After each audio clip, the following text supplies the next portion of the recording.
හොඳයි ධර්ම ශ්‍රවණාබිලාසී සදහවත් කාරුණික පින්වත්නි අද උතුම් වෙසක් පුර පසළොස්වක පොහොය නිමිත්තෙන් මේ පින්නතුන් විහාරස්ථානයට පැමිණිලා එහිමිදුරු දෑසන උතුම් අෂ්ටාංග සිල් සමාදන් වෙලා එවැගේම ඒ සම්බුද්ධ පූජාවන් ආදිය පවත්වමින් ඒ උදෑසන භාවනා වැඩසටහන් වලට එවැගේම ධර්ම දේශනාවන් වලට සහසම්බන්ධ වෙමින් ඒ උදේවරු ඉතාමත්ම අර්ථවත් විදියට ගත කරන්නට යෙදුණා. දැන් මේ සවස් කාලයේදීත් බලාපොරොත්තු වන්නේ තවදුරටත් තම තමන්ගේ ඒ ධර්මඥානය දියුණු කරගනිමින් ඒ ධර්ම දේශනාවන් වලට සවන් දෙමින් ධර්ම සාකච්ඡා ආදී සිද්ධ කරමින් තවදුරටත් මේ උතුම් දවසෙන් ප්‍රයෝජන ගන්නට. ඉතින් ඒ සඳහා අද අපි මේ සවස් කාලේ පවත්වන ධර්ම දේශනාව සඳහා මාතෘකා කරගත්තේ මජ්ක්‍ධිම නිකායේ මූල පඤ්ඤාසකයට මුල් සූත්‍ර දේශනා 50ට අයිති සීහනාද වර්ගයේහි එන සූත්‍ර දේශනාවක්. මේ දේශනාවේ නම තමයි මහා සීහනාද සූත්‍රය. දීර්ඝ සූත්‍ර දේශනාවක් නමුත් මා බලාපොරොත්තු වෙන්නේ එම සූත්‍ර දේශනාවෙහි විස්තර කරන දසබල තථාගත ඥාන පිළිබඳව ඔබට මේ ධර්ම දේශනාව තුළින් කරුණු පැහැදිලි කර දෙන්නට. මේ මහා සීහනාද සූත්‍රය බුදුහාමුදුරුවෝ දේශනා කළේ උන්වහන්සේ විශාලා මහනුවර එක්තරා වනලැහැබක විහාරයක වැඩ වාසය කරන අවදීදී ඒ කාලේ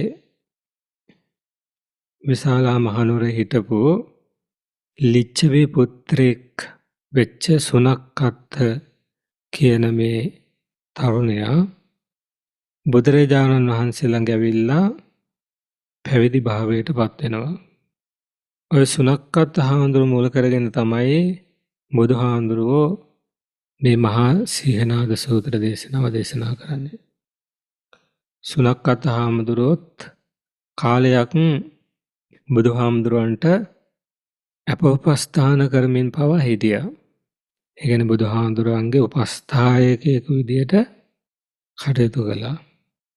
බුදුහාමුදුරුවෝ බුද්ධත්වයට පත් වෙලා අවුරුදු 20කට පස්සේ තමයි පඨම සම්බෝධි යුගයෙන් පස්සේ තමයි අපි අහලා තියෙනවා අග්‍රෝපස්ථායකයෙකු පත් කරගන්නේ. ඒ තමයි කවුද? ආනන්ද හාමුදුරුවෝ. ඒ අතර කාලයේදී ඒ කියන්නේ මුල් අවුරුදු 20 දීම බුදුහාමුදුරුවන්ට නොයෙක් භික්ෂූන් වහන්සේලා වරින් වර අපෝපස්ථාන කරන්නට යෙදුණා. ඒ අතර උදායි හාමුදුරුවෝ ඊළඟට සුදින්න හාමුදුරුවෝ නාගසාල කියලා හාමුදුරුවෝ කෙනෙක් ඒ වගේම මේගිය හාමුදුරුවෝ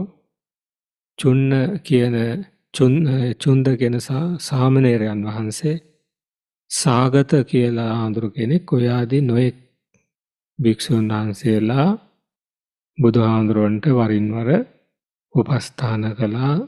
ස්ථීර උපස්ථායකයෙකු හිටියේ නැහැ. ඉතින් ටික කාලයක් බුදුහාමුදුරුවන්ට උපස්ථාන කිරීමේ අවස්ථාව ලැබුණා. කාටද? මේ සුනක්කත්ථ කියන භික්ෂුවට. එතකොට මේ සුනක්කාන්ත හාමුදුරුවන්ගේ ලොකු ආසාවක් තිබ්බා බුදුහාමුදුරුවෝ මට කොයි වෙලාවක හරි 이르දි ප්‍රාතිහාර්ය පාල පෙන්නයි කියලා. ඉතින් බුදුහාමුදුරුවන්ගෙන් වරින් වර සුනක්කත්ථ හාමුදුරුවෝ 이르දි ප්‍රාතිහාර්ය පාන්න කියලා ඉල්ලීම් පවා සිද්ධ කළා. ඉතින් කොහොම නමුත් මේ සුනක්කත් හාමුදුරුවෝ අන්තිමේදී තීරණය කරනවා මම සිවුරු ඇරලා යනවා කියලා. එයා බුදුහාමුදුරුවන් ළඟට ඇවිල්ලා බුදුහාමුදුරුවන්ට කියනවා භාග්‍යවතුන් වහන්සේ මම සිවුරු ඇරලා යනවා. බුදුහාමුදුරුවෝ සුනක්කත් හාමුදුරුවන්ගෙන් අහනවා සුනක්කත් මම ඔබට කිව්වද ඇවිල්ලා මගේ ළඟ මහාන වෙන්න කියලා. නෑ එහෙම කිව්වේ නෑ. එහෙනම් මොකද්ද දැන් ඇවිල්ලා කියන කතාවේ තේරුම මම දැන් සිවුරු ඇරලා යනවා කියලා. අපි අද දෙන්න අතර එහෙම කිවිසුමක් තිබුණේ නැත්නම් මගේ ආරාධනාවෙන් ඇවිල්ලා මහාන වෙන්නේ නැත්නම් ඉතින් මොකද්ද කියන කතාවේ තේරුම කියලා බුදුහාමුදුරුවෝ සුනක්කත් හාමුදුරුවන්ට කිව්වා. ඊට පස්සේ සුනක්කත් හාමුදුරුවෝ බුදුහාමුදුරුවන්ට චෝදනාවක් කරනවා. මොකද්ද? මම සිවුරු ඇරලා යන්නේ ඔබ වහන්සේ මට ඉර්ධි ප්‍රාතිහාර්ය පාලපෙන්නේ නැහැ කියලා. ඊට පස්සේ බුදුහාමුදුරුවෝ මොකද කියන්නේ? බුදුහාමුදුරුවෝ අහන සුනක්කත් හාමුදුරුවන්ගෙන් සුනක්කත් ඔබ එන්න මගේ ළඟ ඇවිල්ලා මහාන වෙන්න මම ඔබට ඉර්ධි ප්‍රාතිහාර්ය පාලා පෙන්නනවා කියලා. එහෙම කිව්වද මම කියලා ඇහුවා. එහෙම පොරොන්දු වුණාද කියලා. එතකොට සුනක්කත් හාමුදුරුවෝ කියනවා නැහැ ස්වාමීනි ඔබ වහන්සේ මට එහෙම පොරොන්දුවක් නම් දුන්නේ නැහැ කියලා. එහෙනම් මොකද්ද ඔබ මේ දැන් කියන කතාවේ තේරුම කියලා බුදුහාමුදුරුවෝ අහනවා. ඉතින් එසේ කියද්දිත් සුනක්කත් හාමුදුරුවෝ සිවුරු ඇරලා යනවා. බුදුහාමුදුරුවෝ සුනක්කත් හාමුදුරුවන්ට ඉර්ධි ප්‍රාතිහාර්ය විවිධ අවස්ථාවලදී පෑවා.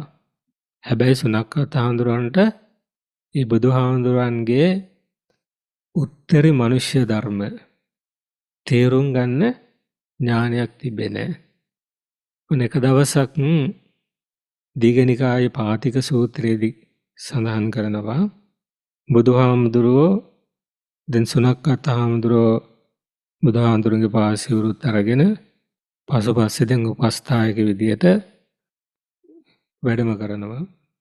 කොහොම යන අතර කෝරක්කත්තිය කියලා තාපසෙක් මෙයා දීර්ඝ කාලයක් සුනක වෘතය පුරුදු කරමින් හිටියේ. ඒ කියන්නේ මෙයාගේ හැම ඉරියව්වක්ම සුනකයෙක් විදියට බල්ලෙක් වගේ තමයි පැවැත්වුවේ. ඒතකොට දැන් මේ කෝරක්කත්තිය තාපසයා අත් දෙක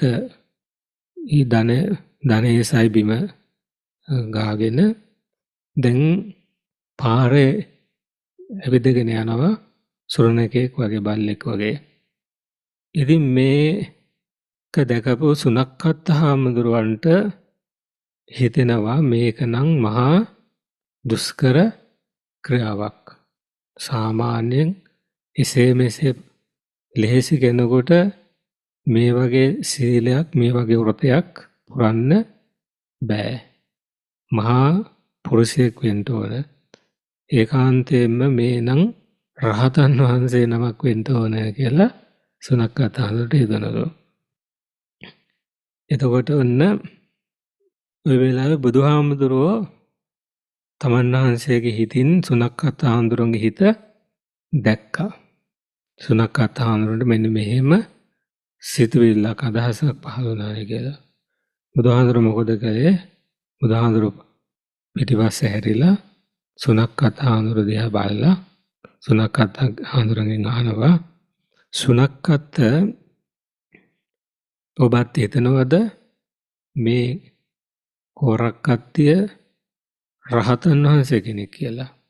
මේ බලු වෘතය රකින මේ තාපසයා රහත් තබා අඩුම තරමේ රහත් මගටවත් ආපු කෙනෙක් නෙමෙයි. ඔය තාපසයා තව දවස් 7කින් අජීර්ණ රෝගයක් හැදිලා මැරෙනවා.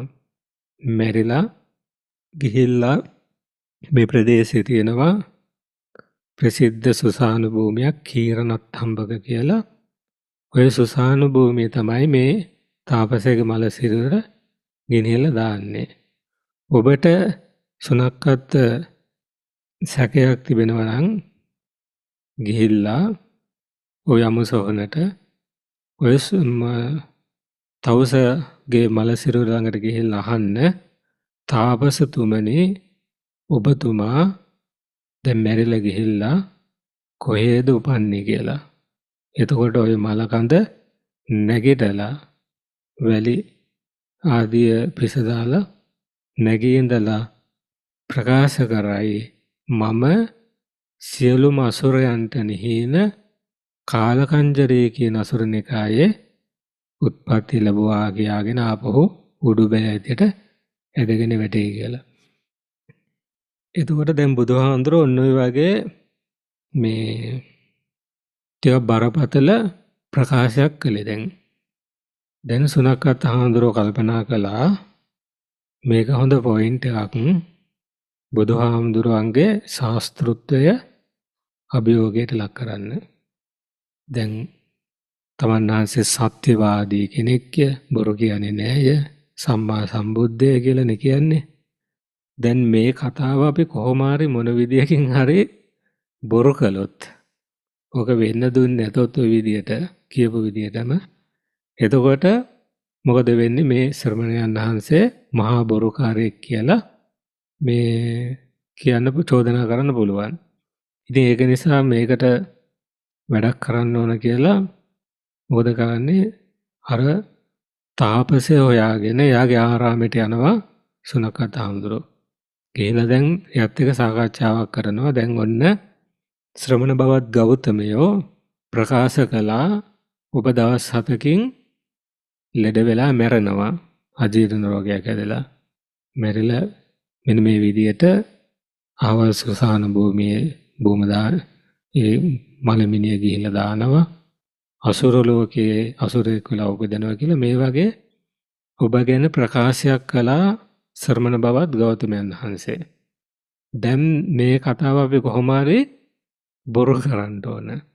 ඒ නිසා ඔබ මොකද කරන්න ඕනේ?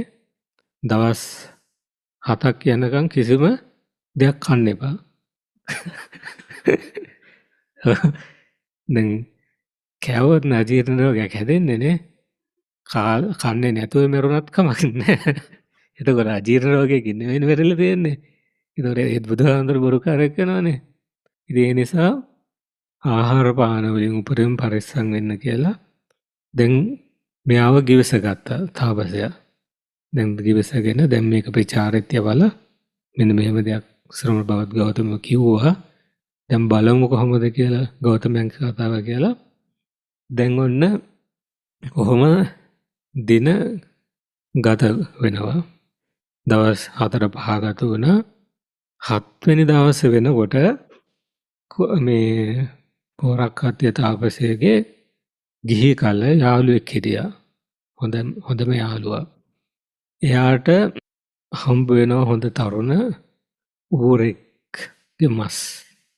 දැන් මේ මස් ටික හම්බ වෙච්ච ගමන් තාපසයට මේ කවද යාළුවට මතක් වුණේ එකපාරම තමන්ගේ මහාන වෙච්ච තාපසතුමා. එතුමා ඒ කාලේ ඌරු මස් කන්න හරි පෙරේතයි. ඉතින් ඒක මතක් වෙලා මම දානයක් දෙන්න ඕන මේ මස් ටික ලෑස්ති කරගෙන කියලා හොඳට ප්‍රණීත විදියට ඌරු මස් ව්‍යංජනයක් හදාගෙන තාපසතුමා හම්බ වෙන්න ගියා. ගිහිල්ලා තාපසතුමාට දැන් ඌරු මස් ටික පූජා කළා. දැන් ඌරු මස් දැක්කට පස්සේ අර කොහොම අමතක වුණා තාපසයට. බඩ පිරෙන්න ඕන දෙයක් කියලා ඌරු මස් ටික කෑවා. කාලේ දැන් දවස් 7ක්ම ඉතින් බඩගින්න හිටියේ. ඒකත් පරණේවත් එක අල්ලලා කාලා දැන් ඔන්න දිරව ගන්න බෑ. මොකද උනේ 7 වෙනි දවසේ ගත වෙනවත් එක්කම ඕ කලෝරිය කළා. දැන් ඕක ආරංචුන කාටද? සුනක්කත් හාමුදුරන්ට. සුනක්කත් හාමුදුර ඇවිල්ලා දැන් බැලුවා ගාව ප්ලෑන් එක දැන් භාගයක්ම වැරදිලා. දැන් මොකද කරන්නේ?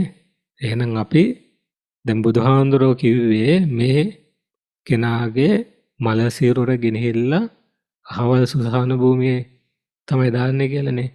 අපි ඒකවත් අඩුවතරම බොරු කරමු. කියලා දැන් තාපසවරුන්ට උපදෙස් දුන්නා.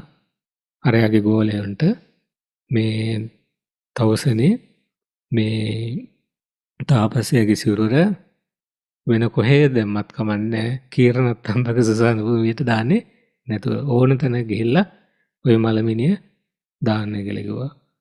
ඉතින් අර තාපසයොත් මොකද කළේ? ඒකට එකඟ වෙලා දැන් ඔන්න කීරණත්තම්බක සුසාන භූමිය තියෙන්නේ නැගෙනහිර දිසාවේ නම් බටහිර දිසාව බලාගෙන යනවා දැන්. මලමිනියත් අරගෙන මේ පැත්තේ තියෙන සුසාන භූමියක එක තැන්පත් කරන්න කියලා. නමුත් අන්තිමේදී ගිහිල්ලා බලනකොට අර බුදුහාමුදුරු කියපු තැනට තමයි ඇවිල්ලා තියෙන්නේ. ඉතින් ඊට පස්සේ මොකද කරන්නේ? ආවෝ ඒක එතන මලමිනිය දාන්න නැතුව ආවෝ අරගෙන එනවා වෙන කොහේ හරි දාන්න කියලා. ආවෝ යනකොට ආවෝ එන්නේ අතෙන් තමයි කරකිලා. මේක සමහර බුදුහාමුදුරුගේ අධිෂ්ඨානයක් නිසා වෙන්නේ නේද? එතකොට කොහොමද අන්තිමේදී මලමිනිය තැන් වල දාන්න තහනන්නේ ඕන එකක් කියලා අර කීරණත්තම සුසාන භූමියම මලමිනිය දාලා තාපසවරුන්ට ගන්න ගියා. දැන් ඕක ආරංචි වුණා කාටද? සුනඛතාඳුරන්ට. සුනඛතාඳුර ඊට පස්සේ ගියා කීරණත්තම සුසාන භූමියට ගිහිල්ලා අර තාපසයාගේ මල සිරුරට තට්ටු කරලා අහනවා තාපසතුමනි ඔබතුමා දැන් කොහෙද ඉපදිලා ඉන්නේ? දැන් අඩුමතර මේකවත් බොරු වේද කියලා බලනකොට අර මලමිනිය නැගිට්ටා. නැගිටලා දැන් වැලි ආදිය දූවිලි ආදිය පිහදාලා කිව්වා මම සියලුම අසුරයන්ට නිහින කාලකංජරී අසුරණේකාය උපන්නිමි කියලා ආවෝ උඩුවැලි ආයතත හැදගෙන වැටුණා.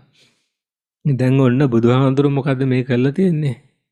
이르දි ප්‍රතිහාරයක් කළේ. නමුත් සුනක්කත් හාමුදුරුවෝ කොච්චර අඥානද කියනවා නම් කොච්චර මෝඩ කෙනෙක්ද කියනවා නම් එයා කල්පනා කළේ බුදුහාමුදුරුවෝ බොරුකාරයෙක් කරන්න. මිසක් බුදුහාමුදුරුවන්ගේ ඥානය බුදුහාමුදුරුවන්ගේ ගුණය අවබෝධ කරගන්න සද්ධාව පිටව ගන්න නෙමෙයි. එයා බලාපොරොත්තු වෙන්නේ ඊට වඩා මහා ලොකු ප්‍රතිහාරය. අර මේ අහසින් යන්නේ වගේ නොඑක ආකාරයේ ඒ වගේ 이르දි ප්‍රතිහාරය කරලා පෙන්නයි කියලා වෙන්නේ නැති. එයා සමහර වෙලට බලාපොරොත්තු වෙන්නේ නැත්තේ. ඉතින් කොහොම හරි අන්තිමේදී සුනක්කත් හාමුදුරුවෝ සිවුරවල ගියා විතරක් නොවේ විශාලා මහනුවර හන්දියක් ගානේ මේ මහජනතාව මිනිස්සු එක්ක වෙන තැන්වල බුදුහාමුදුරන්ට චෝදනා කර ඇවිද්දා.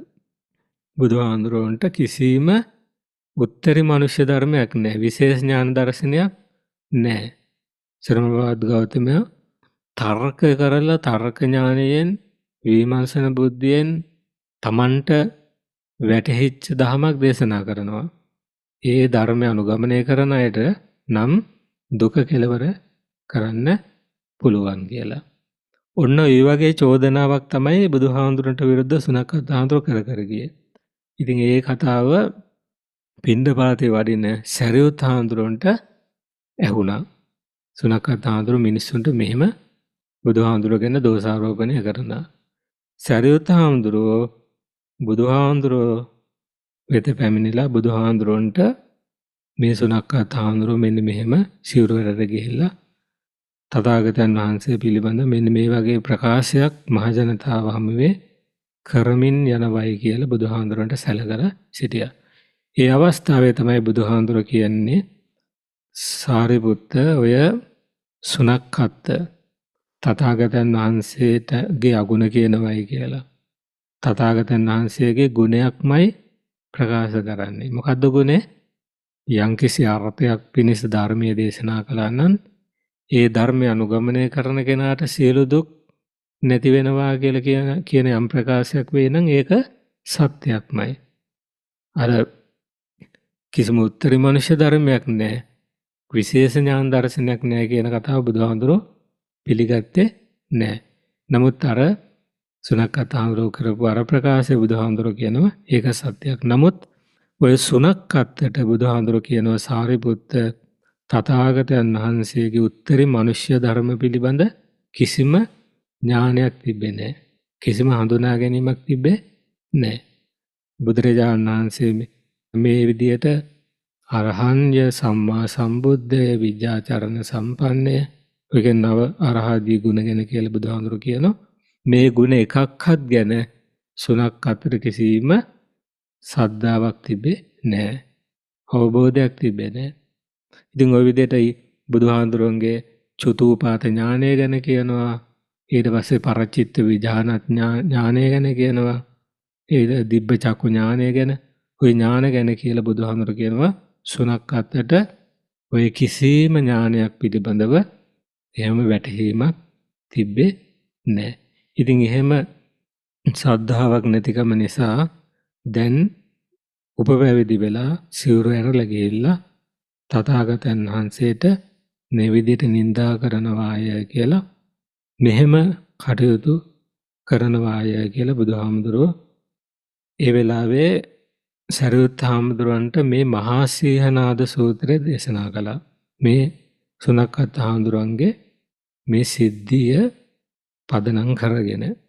ඉතින් අන්නේ ඒ කියපු බුදුහාමුදුරුවෝ කියපු ඒ ඥාන ඒ ගුණ සුනක්කත් හාමුදුරුවෝ අවබෝධ කරගත්තේ නැතයි කියලා තථාගතයන් වහන්සේ තුල පවත්නා වූ මෙන්න මේ ගුණ තථාගතයන් වහන්සේ තුල තිබෙනවාය කියලා බුදුහාමුදුරුවෝ විසින්ම තමන් වහන්සේගේ ගුණ ප්‍රකාශ කරපු ඒ සිංහනාද දේශනාවේ සඳහන් වෙන විශේෂ ගුණ 10ක් තමයි මම අර මුලින් මාතෘකා කරගත්ත ගාථා පාඨය අන්තර්ගත වුණේ.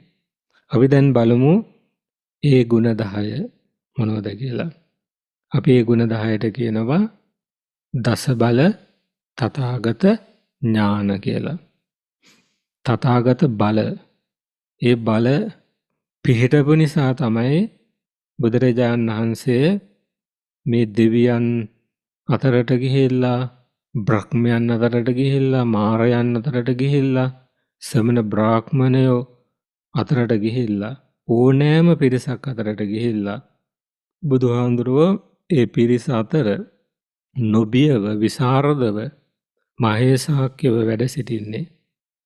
ඒ අය අතර උන්වහන්සේ සිංහනාද පවත්වන්නේ ධර්ම චක්‍රය පවත්වන්නේ කිසිම ලොමු දැහැගැන්මක් නැතුව බයක් තැතිගැනිල්ලක් නැතුව එහෙම බුදුහාමුදුරුවන්ට කටයුතු කරන්න හැකියාව පුළුවන්කම ලැබුණේම මෙන්න මේ බල 10 තමන් වහන්සේ තුල පිහිටා තිබෙන නිසාය කියලා බුදුහාමුදුරුවෝ සරියුත් හාමුදුරුවෝ දේශනා කරනවා. ඒ බල 10 අතර පළවෙනි බලය තමයි ඨානාඨාන කුසල ඥානය. ඨානාඨාන කුසල ඥානය. මොකද ඨානාඨාන කුසල ඥානය කියලා කියන්නේ? ඨාන කියලා කියන්නේ හේතුව. අට්ඨාන කියලා කියන්නේ අහේතුව. හේතු සහ හේතු පිළිබඳව බුදුහාමුදුරුවෝ තුල තිබිච්ච ඥානය. ඒ හේතු යමක් වෙන්න මෙන්න මේ හේතුව බලපාන්නේ. යම්කිසි දෙයක් නොවෙන්න නම් මෙන්න මේ හේතුව බලපාන්නේ කියලා බුදුහාමුදුරන්ට සෑම දෙයක් පිළිබඳවම මේ ඥානය පිහිටා තිබුණා. ඒ ඥානය එසේ පිහිටා තිබිච්ච නිසා තමයි බුදුහාමුදුරන්ට කියන්න පුළුවන්කම තිබුණේ මේ ලෝකෙ මෙන්න මේ දේවල් සිද්ධ වෙන්න පුළුවන්. මෙන්න මේ දේවල් කොහෙත්ම සිද්ධ වෙන්නේ නැහැ කියලා. බහුධාතුක සූත්‍රයේදී බුදුහාමුදුරුවෝ දේශනා කරනවා සෝතාපන්න කෙනෙක් කිසිම දාක කිසිම සංස්කාර ධර්මයක් නිට්ටයයි සලකන්නේ නැහැ. එම සලකන සුදුසු නැහැ සෝතාපන්න කෙනෙක්. ඒ වගේම සෝතාපන්න කෙනෙක් කිසිම සංස්කාර ධර්මයක් සුඛය කියලා සැපයි කියලා ගන්න සුදුසු නැහැ. ආත්මය කියලා ගන්න සුදුසුත් නැහැ. ඒ වගේම සුභය කියලා ගන්න සුදුසුත් නැහැ කියලා. නিত্য සුඛ සුභ ආත්ම වශයෙන් සංස්කාර ධර්ම ගන්නෙ නැහැ කියලා කියනවා කවුද? සෝතාපන්න මාර්ග ඵලයටපත් වෙච්ච කෙනා. නමුත් ප්‍රත්‍යජන කෙනෙක් සංස්කාර ධර්ම නිත්‍ය කියලා සලකන්න පුළුවන්. සුඛයි කියලා ගන්න පුළුවන්. සුභයි කියලා ගන්න පුළුවන්. ආත්මයි කියලා ගන්න පුළුවන්. ඒකට හේතු තියෙනවා. සෝතාපන්න කෙනාට හේතු නැහැ. එම සංස්කාර ධර්ම ගැන එහෙම ගන්න, එහෙම සලකන්න හේතු නැහැ. ඉතින් අන්නේ විදිහට හේතු අහේතු පිළිබඳව බුදුහාමුදුරුවෝ දැනගත්තේ මෙන්න මේ කියන්නා වූ ඨානාඨාන කුසල ඥානය නිසා. ඊට පස්සේ ඊට අමතරව දේශනා කරනවා දැන් මේ ලෝකයේ මේ එක ලෝක ධාතුවක බහුධාතු සූත්‍රයේමයි දේශනා කරන්නේ බුදුවරු දෙනමක් පෙරපසු නොවි එකවර පහළ වෙන්නේ නැහැ කියලා. එක ලෝක ධාතුවක බුදුවරු දෙනමක් පෙරපසු නොවි එකවර පහළ වෙන්නේ නැහැ. එහෙමනම් එක ලෝක ධාතුවක එකවර පහළ වෙන්නේ බුදුවරු එක නමක් පමණයි. දෙනමකට වැඩ ඉන්න බෑ. එතකොට ඒ වගේම බුදුහාමුදුරු දේශනා කරනවා එක ලෝක ධාතුවක සක්විති රජවරු දෙන්නෙක් එකවර පහළ වෙන්නෙත් නැහැ කියලා. බුදුවරු විතරක් නෙවෙයි සක්විති රජවරුත් එක ලෝක ධාතුවකට එකවර පහළ වෙන්නේ එක්කෙනයි. සමකාලීනව තවත් සක්විති රජ කෙනෙක් පහළ වෙන්නේ නැහැ. ඊළඟට තවත් බුදුහාමුදුරු කියනවා දැන් බලන්න ඔයගොල්ලොම කියන්නකෝ උත්තරේ. කාන්තාවකට පුළුවන් ද බුද්ධත්වය අවබෝධ කරගන්න? කාන්තාවගේ මහලවලුනේ නැත්නම් අපි මොන හරි කිව්වට පස්සේ ඉතින් ඔක ප්‍රශ්නයක් වෙන්න පුළුවන් නේ. වන්න කියන්න පුළුවන් ද බුදු වෙන්න?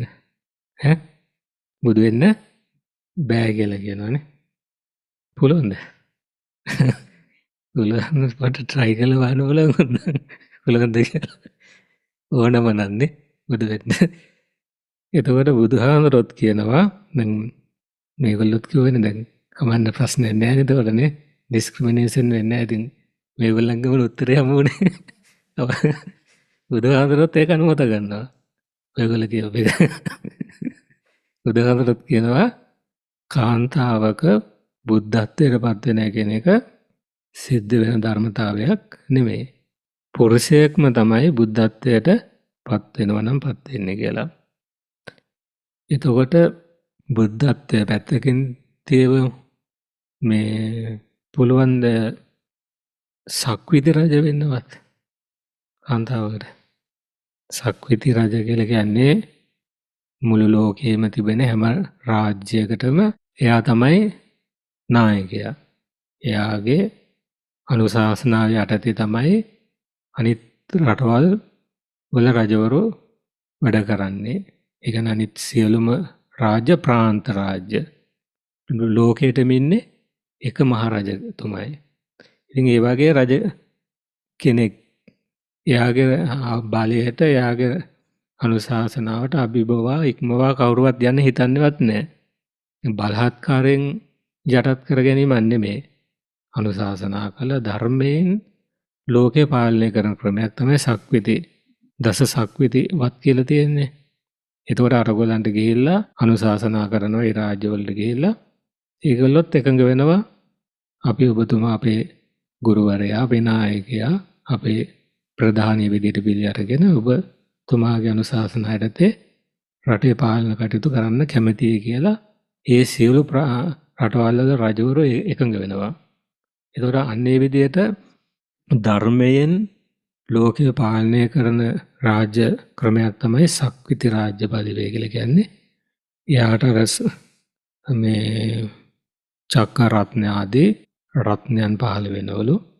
එයා දීර්ඝායුෂයි අනිත් අය හැම කෙනාට වඩා එයාල් දේහ සම්පන්නයි, ශක්ති සම්පන්නයි. ওই විදිහට විශේෂ ගුණ රාශියක් පිහිටන විශේෂ පුද්ගලයෙක් තමයි සක්විති රජතුමා කියලා කියන්නේ. ඉතින් ඒ සක්විති රජ තනතුරටත් කාන්තාවක් පත් වෙන්නේ නෑලෝ ලෝකයේ. ඒක ධර්මතාවයක්. ඒක නියමයක් නෙමෙයි, පැනවීමක් නෙමෙයි. ඒක ධර්මතාවයක්. ලෝකයේ තියෙන කර්ම නියාම, ධම්ම නියාම, චිත්ත නියාම කියලා එහෙම තියෙනවනේ. නියාම ධර්ම. නියම ධර්ම වලින් එකක් තමයි මේ එහෙම නොවෙන එක. ඊළඟට සක්විති රජකමට පත් වෙනවා නම් පත් වෙන්නේ පුරුෂයෙක්ම පමණයි. අනිත් එක තමයි කාන්තාවක් සක්‍ර දේවේන්ද්‍ර වෙන්නේ නෑලු. දෙදෙව්ලොවට අධිපති සක්‍ර දේවේන්ද්‍ර වෙලා උපදින්නත් බෑ, පුරුෂයෙක්ම තමයි උපදින්නේ. ඊළඟට මොකද්ද බැරි? බ්‍රහ්මයා වෙලා උපදින්නෙත් නෑලු. බ්‍රහ්මයෝ. මොකද එහෙම වෙන්නේ හේතුව? මහා බ්‍රහ්ම නෙමෙයි, කිසිම බ්‍රහ්මෙක් නෑ.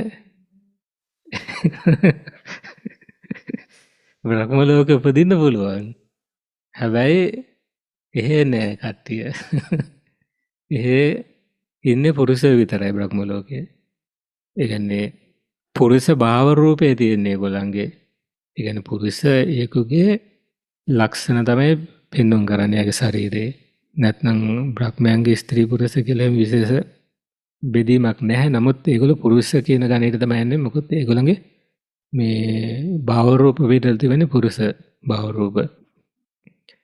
මේ ඉතින් ඒ නිසා කාන්තා බ්‍රහ්මයෝ නෑ බ්‍රහ්ම ලෝකේ.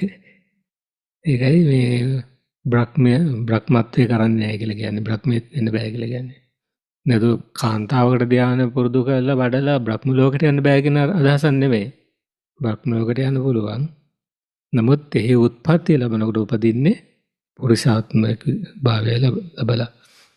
ඉතින් ඔන්න ඔය ටික තමයි මේ වෙන්න පුළුවන් සහ බැරි දේවල් විදිහට විශේෂ කොට දක්වලා තිබෙන්නේ මේ ලෝකේ. එතකොට මේ මෙහා රහත් වෙන්න එකට කිසිම බාධාවක් නැහැ. ස්ත්‍රී පුරුෂ කියන කතාව අභිඥා ලබන්නත් පුළුවන්.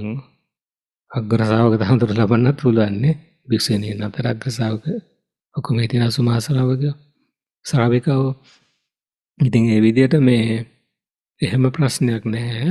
බුදුහාරෝ කියලා තියෙන්නේ නිවන ස්ත්‍රී ලිංගද පුරුෂ ලිංගද කියලා කතාවක් නැහැ නේ. නිවන එකයි. ඒක කාන්තාවක් අවබෝධ කරගත්තත් ඒ නිවන නිවනමයි. පුරුෂයෙක් අවබෝධ කරගත්තත් ඒක එකමයි. ඒක කිසිම අඩුවීමක් වැඩිවීමක් නැහැ. ඒ ඥානයේ ආසවක්ෂරේ ඥානයේ නිවනේ එහෙම කවුද අවබෝධ කරගත්තේ කියලා ඒක වෙනස් වෙන්නේ නැහැ. ඉතින් ඔන්න ඔය විදිහට තානාටාන කුස ඥානෙ විස්තර කරලා තියෙන ඔන්න ඔය කරුණු ටික ඉදිරිපත් කරලා විශේෂයෙන් මේ ලෝකයේ සිද්ධ වෙන්න පුළුවන් දේවල් කොටසක් තිබෙනවා.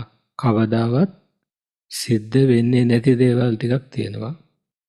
ඊළඟට බුදුහාඳුරුවෝ තුල තිබෙච්ච දෙවෙනි ඥානය තමයි කර්ම විපාක පිළිබඳ නුවණ. කම්ම විපාක ඥානය.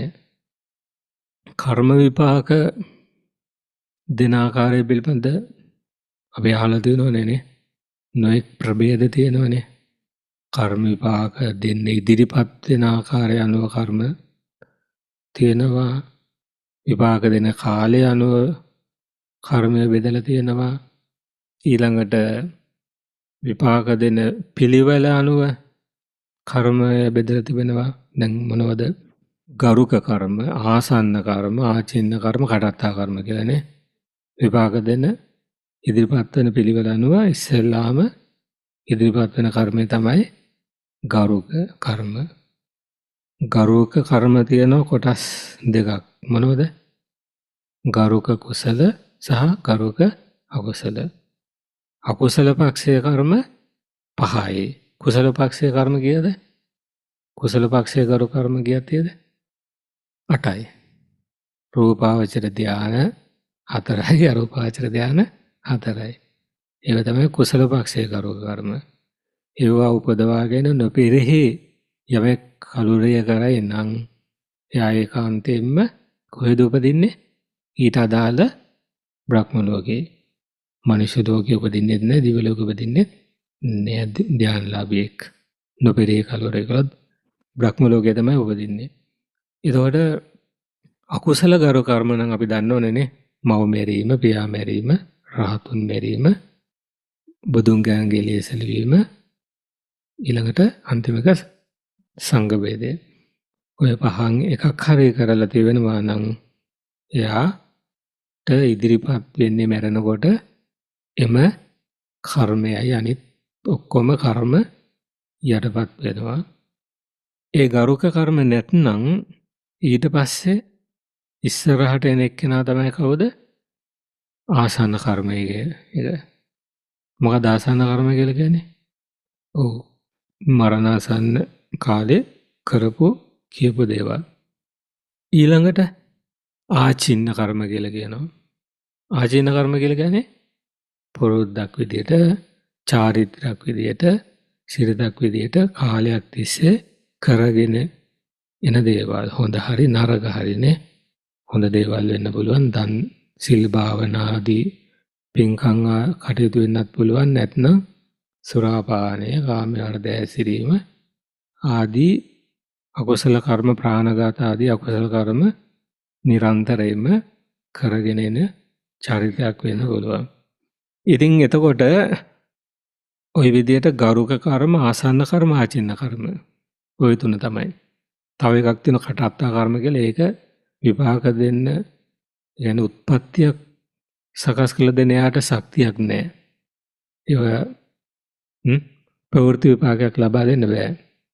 ඒවා අහෝසි වෙලා යනවා විපාක දෙන්න අවස්ථාව ලැබෙන්නේ නැතොත්. ඔන විදිහට මේ ආසන්න කර්මය බලවත් උනත් ගරුක කර්මය ළඟට, හැබැයි ආචින්න කර්මය ඒ වගේම ඒකත් බලවත් කර්මයක්. ආචින්න කර්මය කියන එකත්. දැන් ඒකට උදාහරණ විදිහට කියනවා අර ගව ගාලකනේ, හරක් ගාලක. දැන් හරක් ඇතුළට මේ දැම්මට පස්සේ, ගාලේ ඇතුළට දැම්මට පස්සේ අර දැන් ශක්ති සම්පන්න හරක් ටික මොකද ගන්නේ? ඉස්සරහම ඇවිල්ලා ගාලට යනවනේ. දුර්වල එවන්නේ පස්සෙන් එන්නේ. ගාට එන්නේ නේ. ඇවිල්ලා අන්තිමට තමයි උන් යන්නේ. උන් ගාලට ඇතුල් වෙන්නේ. නමුත් ගාලේ ආපහු පහුවෙන්දා ගාලේ දොර අරිනකොට ඉස්සරහම ඉන්නේ කවුද? අර පස්සෙම ආපු කට්ටියනේ. දුර්වල කට්ටියනේ. එතකොට දොර අරපු ගමන් එළියට යෑමේ වැඩි අවස්ථාවක් තිබෙන්නේ අර ශක්ති සම්පන්න ගවයන්ට වඩා දුර්වල වූ, සමහර දුර්වල නැත්නම් ශක්ති සම්පන්න කෙනෙක් දුර්වල කෙනෙක් හරි වෙන්න පුළුවන්. ගේට්ටුව ළඟම ඉන්න කෙනාටනේ එළියට ඉස්සෙල්ලම පැන ගන්න වැඩි chance එක තියෙන්නේ. අන්න ඒ වගේ කියලා කියනවා මොකද්ද? මොන කර්මයේද? ආසන්න කර්මය කියන එක. ඒක හිතට අරමුණ තිබෙන සම්භාවිතාවය වැඩි. හැබැයි මෙහෙම දෙයක් තියෙනවා. අර ගේට්ටු ළඟ ඉන්න එක කකුල කැඩිච්ච එකෙක් නම් නැගිට ගන්නවත් පණ නැත්නම් ඈන try එකක් දීලා තමයි නැගිටින්නේ නම් මොකද වෙන්නේ? පස්සේ හිටපු අය ඉස්සර වෙනවා. අරයා යටපත් කරගෙන අරගොල්ලෝ ඉස්සරහට එනවා. ඒ වගේ තමයි ආචින්න කර්මයේ බලවත් නම්, ආසන්න කර්ම දුර්වල නම්, ගොඩක්ම දුර්වල නම් ආසන්න කර්ම වලට විපාක දෙන්න හම්බ වෙන්නේ නෑ. ආචීර්ණ කර්මය ඇවිල්ලා විපාක දෙනවා. ඉතින් ඒ නිසා ආචීර්ණ කර්මය කියන එකත් වැදගත්. ආසන්න කර්මත් වැදගත්. අපි හැබැයි ටිකක් ලොකු බලවත් කර්ම කරගෙන තියෙන්න ඕන.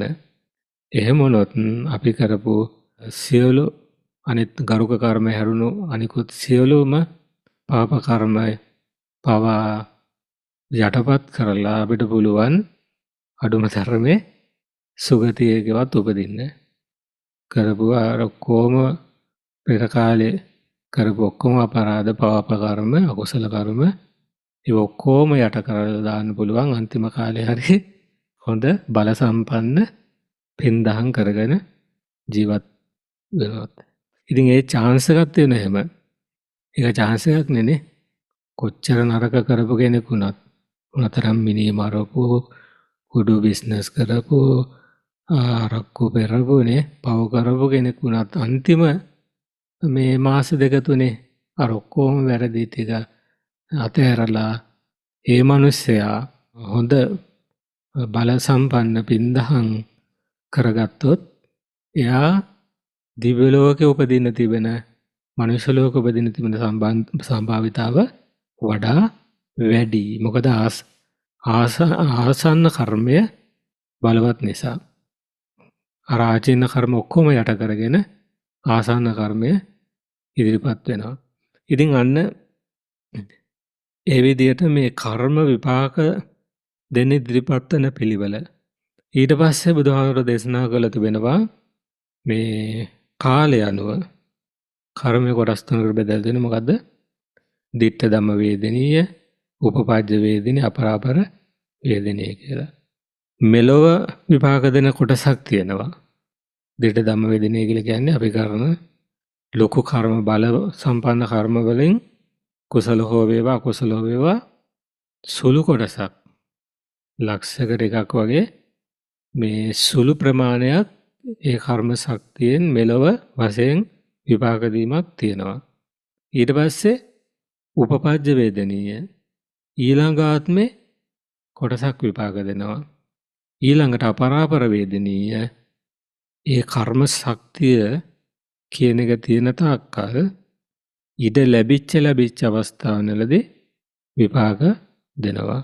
ඒක අපරාපර කර්මණිය කිය.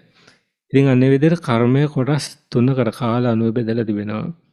ඉතින් ඊට අමතරව කළු කර්ම, සුදු කර්ම, කළු සුදු කර්ම, කළුත් නොවන සුදු නොවන කර්ම කියලා ඔය මහා කම්ම විභංග සූත්‍රයේදී බුදුහාඳුරෝ කර්මයේ පිළිබඳව තවත් ගැඹුරු විග්‍රහ සිද්ධ කරලා තිබෙනවා.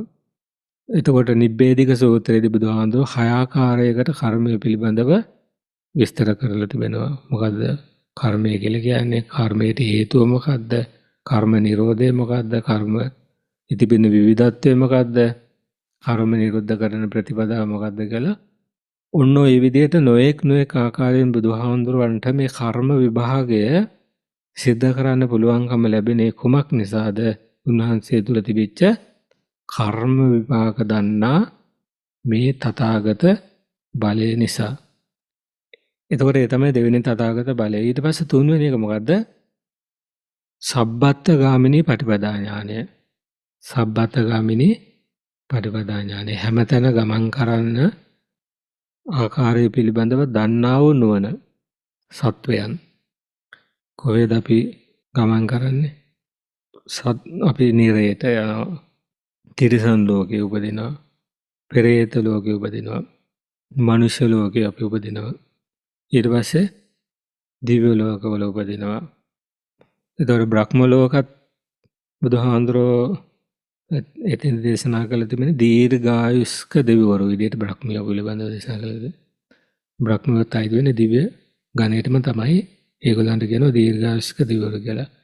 ඉතින් ඔන්න ඔය විදිහට මේ ගති පහක් බුදුහාඳුරෝ දේශනා කළා තියෙනවා. සබ්බත් ගාමිනී.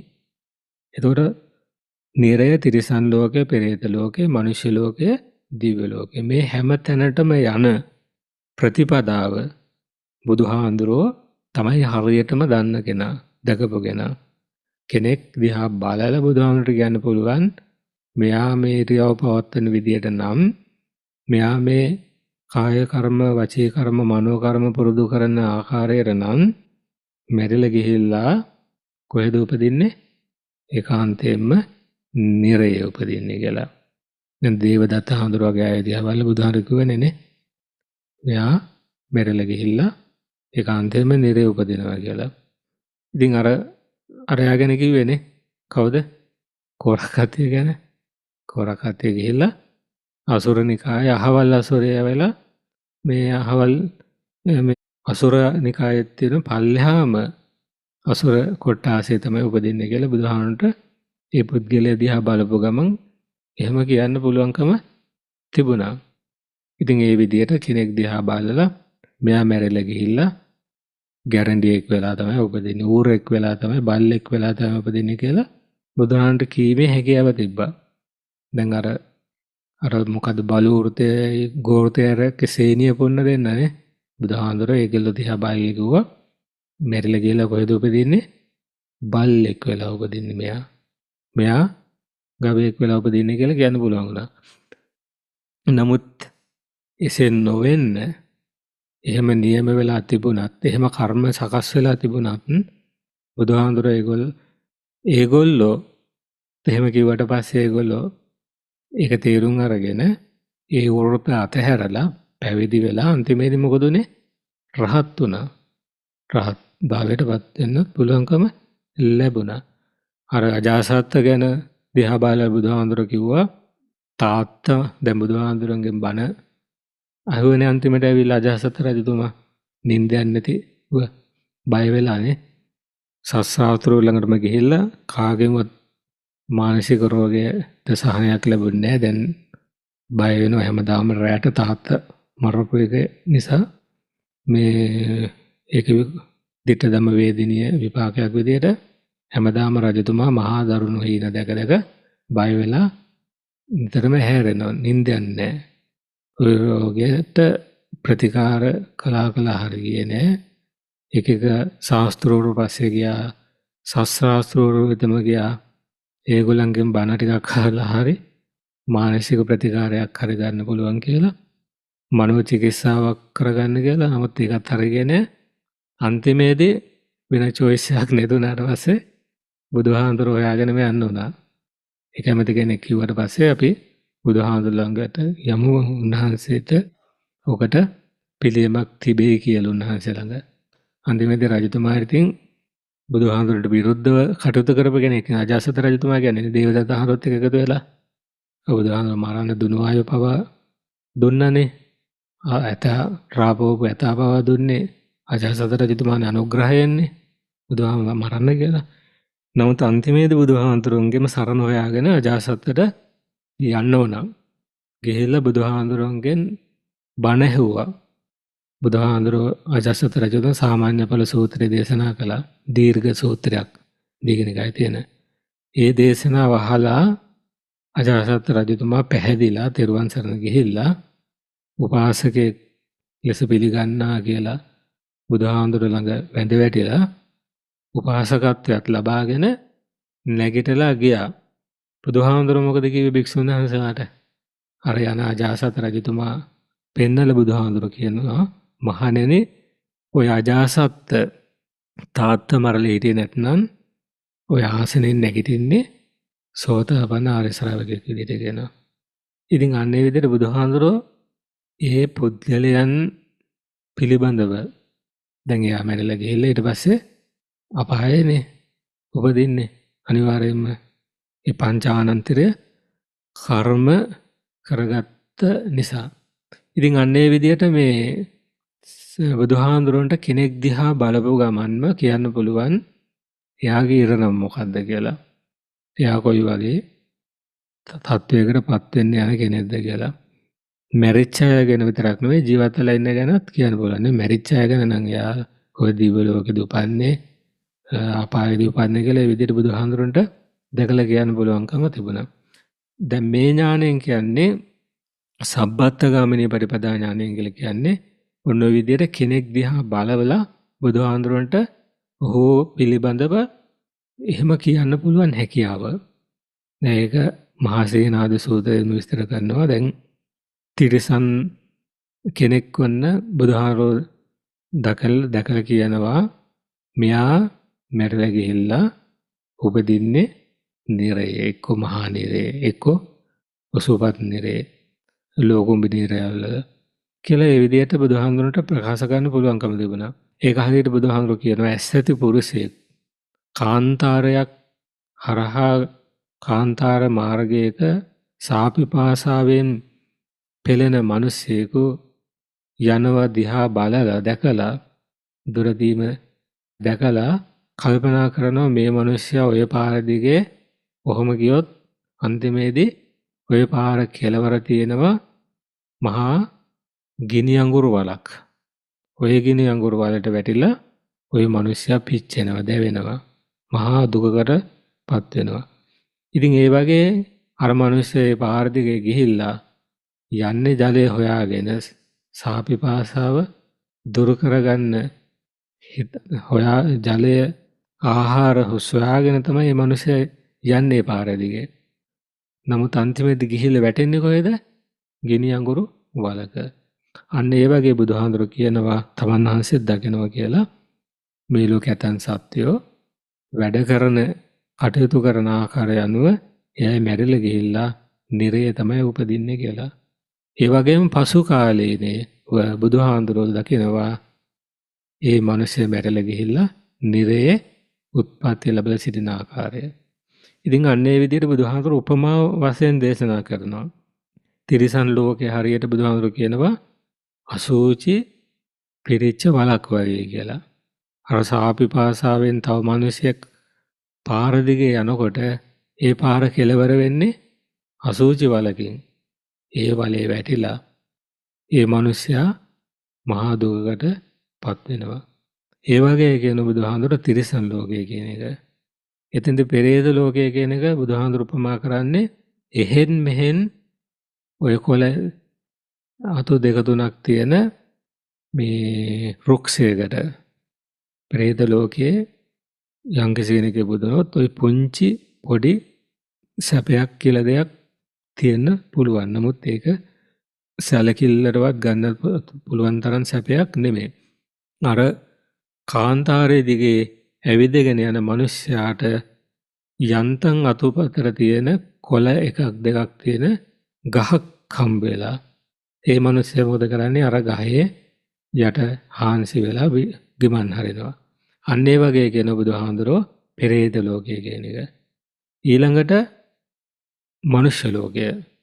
ඒක බුදුහාඳුර උපමා කරනවා හොඳට අතුපතර තිබෙන සෙවණ තිබෙන ගහක්. අර කාන්තාර මාර්ගය යන කෙනෙකුට ඒ වගේ ගහක් හම්බ වෙනවා.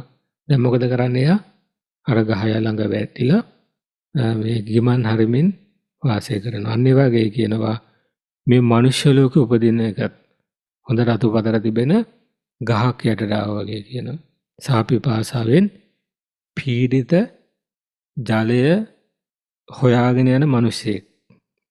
තාම මේ කාටවත් වතුර හම්බ වෙලා නැහැ. පිපාසය සංසිඳව ගන්න ලැබිලා නැහැ. දැන් ඊළඟට දිව්‍ය ලෝකේ බුදුහාමුදුර උපමා කරන මොකක් වගේ කියලාද? හොඳට ජනෙලුවව තියෙන වාකවුළු යොදපු මාලිගාවකට අරමේ යන මිනිස්යාට පාරදී යන කෙනාට මාලිගාවක් හම්බ වෙනවා වගේ කියනවා. දිව්‍ය ලෝකයේ උත්පත්තිය ලැබෙනයි කියන එක. එතකොට ඊළඟට බුදුහාමුදුරෝ දේශනා කරනවා ওই පංච ගති වලින් අමතරව තව එකක් තිබෙනවා. ඒකට කියනවා ගති නිස්සරණය කියලා. පංච ගති කිව්වේ මොනවද? නිරය, තිරිසන් ලෝකය, പ്രേත ලෝකය, මනුෂ්‍ය ලෝකය, දිව්‍ය ලෝකය. ඔය තමයි ගති. සබ්බත්ත ගාමිනී කියනකොට ඔන්න ඔය නිරය යන මාර්ගයත් බුදුහාමුදුරෝ දන්නවා. තිරිසන් ලෝකයට යන මාර්ගයක් දන්නවා. പ്രേත ලෝකේ උපදින්න මාර්ගයක් දන්නවා. මනුෂ්‍ය ලෝකේ උපදින මාර්ගයක් දන්නවා. දිව්‍ය ලෝකේ උපදින මාර්ගයත් බුදුහාමුදුරේ සියලු ආකාරයෙන්ම දන්නවා. ඊට අමතරව බුදුහාමුදුරෝ දන්නවා තවත් දෙයක්. ඒ මොකද්ද? ඔය සියලු ගති ඉක්මවා යන විදියත්. ඒ තමයි ගති නිස්සරණේ, තමයි නිවන. ඒක බුදුහාමුදුරු උපමා කරන හරියට මොකක් වගේද කියලා අර කාන්තාරයක ග්‍රීස්මෙන් පීඩා විඳිමින් සාපිපාසාවෙන් පෙළෙමින් ජලය පැන් හොයාගෙන යන මිනිසයාට හම්බ වෙනවා මේ හොඳ සිසිල් ජලයේ තියෙන පිරිසිදු නිල් කැට වගේ ජලයේ තියෙන පොකුණක්. ඒ පොකුණ එහා පැත්තේ තියෙනවා හොඳට හේවන තියෙන මේ හොඳට ගස් කොළන් තිබෙන වන ලැබක්. දැන් අර මිනිස්සු මොකද කරන්නේ? අර පොකුණෙන් හොඳට බඩ පිරෙන්න ජලය පානය කරලා අර වන ලැබට ඇතුළත පළතුරු ආදිය කඩාගෙන කුස පුරවගෙන ඒ වන ලැබේ බොහොම සුවයෙන් සතුටින් විඩා හරිමින් ඉන්නවා. අන්න ඒ වගේ කියන බුදුහාඳුරෝ නිවනට පැමිණීමත්. අර නිවනට පැමිණිච්ච කෙනාට විතරයි සියලු සාපිපාසාවන්, සියලු කුසගිනි වේදනාවන් දුරු කරගෙන සැබෑ සැනසෙල්ලක් සතුටක් හිමි වුණේ. අන්න බුදුහාඳුර දේශනා කරනවා මෙන්න මේ විදිහට මේ පංචගති පිළිබඳවත් ඒ පංචගති ඉක්මවා ලබන්නා වූ ගති නිස්සරණය පිළිබඳවත් තමන් වහන්සේට ඒ තිබෙන්නා වූ ඥානය ඒ අවබෝධය තමයි තමන් වහන්සේගේ තුන්වෙනි තථාගත බලය සබ්බත්ත ගාමිනී ප්‍රතිපදා ඥානය. ඒ තුන්වෙනි එක නේද අපි කිව්වේ? තුනනේ. ඊට පස්සේ හතරවෙනි තථාගත බලය මොකද්ද? වෙලාව ඉවර වෙලාද නේ? ඔව්නේ. ධර්ම සාකච්ඡා කරන කාලේනේ. දන්නේ නැද්ද ගියා කාලේ? අපි එහෙමනම් වෙන දවසකදී දැන් අපේ තියෙනවානේ විමුක්ති විනෝදනේ තියෙනවානේ. ඒකදී අපි මහා සිහනාද සූත්‍රය දීර්ඝ වචන අපිට කතා කරන්න පුළුවන්. අපි නම් වශයෙන් කිව්වොත් ඊළඟ එක මේ දැන් පළවෙනි එක තමයි තානාටාන කුසල ඥානය. දෙවෙනි එක කර්ම විපාක පිළිබඳ ඥානය. තුන්වෙනි එක සබ්බත් ගාමිනී පටිපදා ඥානය.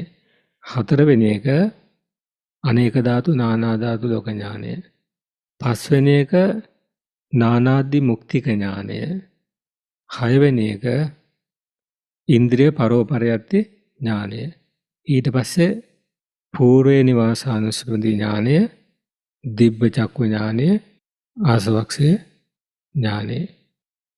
ඔන්න ඔය විදිහට මේ බුදුහාඳුර තුල පැවතුනා වූ සුවිශේෂී බලයන් 10ක්, හැකියාවන් 10ක්.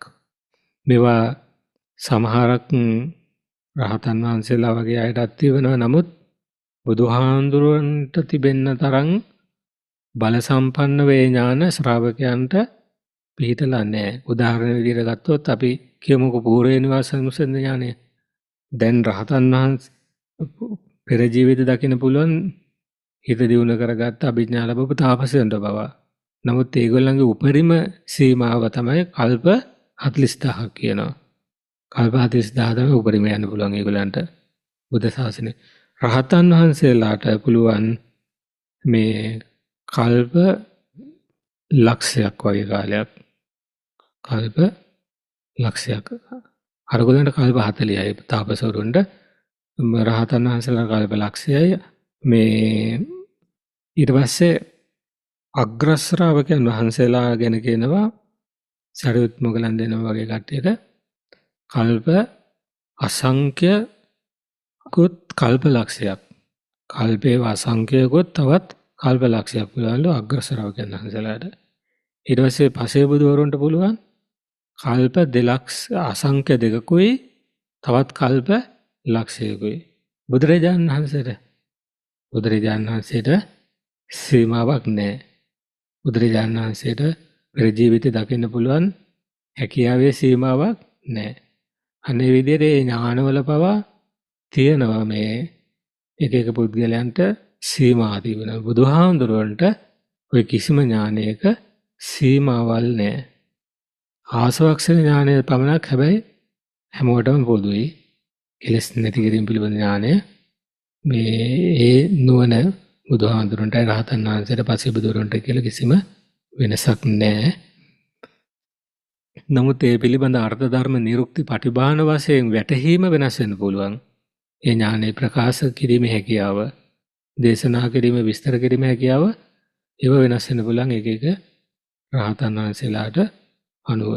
ඉතින් ඔන්න ඔය විදිහට මේ දස බල තථාගත ඥාන පිළිබඳවත් තවත් චතුරු වෛසාරද ඥානාදී තවත් ඥාන රාශියක් ගැන මේ මහා සිහනාද සූත්‍රයේදී බුදුහාඳුරෝ සරියුත් හාමුදුරුවන්ට දේශනා කරන්නට යෙදුණා. ඉතින් එහෙමනම් අපි මෙබඳු උතුම් ඥාන ඇති, ගුණ ඇති, බල ඇති ශාස්ත්‍රඥ වහන්සේ කෙනෙකුගේ ශ්‍රාවකයන් වීම ලැබීම අපේ ජීවිතේට මහා භාග්‍යයක්, ලාභයක් විදිහට අපි කල්පනා කරමින් අපිත් පුළුවන් තරම් ඒ බුදුරජාණන් වහන්සේ අපිට පෙන්නපු ඒ උතුම් චතුරාර්ය සත්‍ය ධර්මයේ නිවන අපේ ජීවිතය තුළ අවබෝධ කරගන්න, ප්‍රත්‍යක්ෂ කරගන්නට අදිෂ්ඨාන කරගනිමු. ඒ සඳහා මේ ධර්ම ශ්‍රවණය කිරීමේ පිනද හේතු වාසනා වේවා කියලා සාදු කියලා ප්‍රාර්ථනා කරගන්නට හොඳයි. කොහොම වන්දනා කරගන්න ආශිර්වාද කරනවා. අභිවාදන සීලිස්ස නිච්ඡන් වද්ධාපචායිනෝ චත්තාරෝ ධම්මා වඩ්ඩන්ති ආයුවන්නෝ සුඛං බලං ආයුරාරෝග්‍ය සම්පatti සග්ග සම්පatti මේවච අතෝ නිබ්බාන සම්පatti ඉමිනාතේ සමිජ්ජතු. නේසුපත්තේ වාදරං සමිද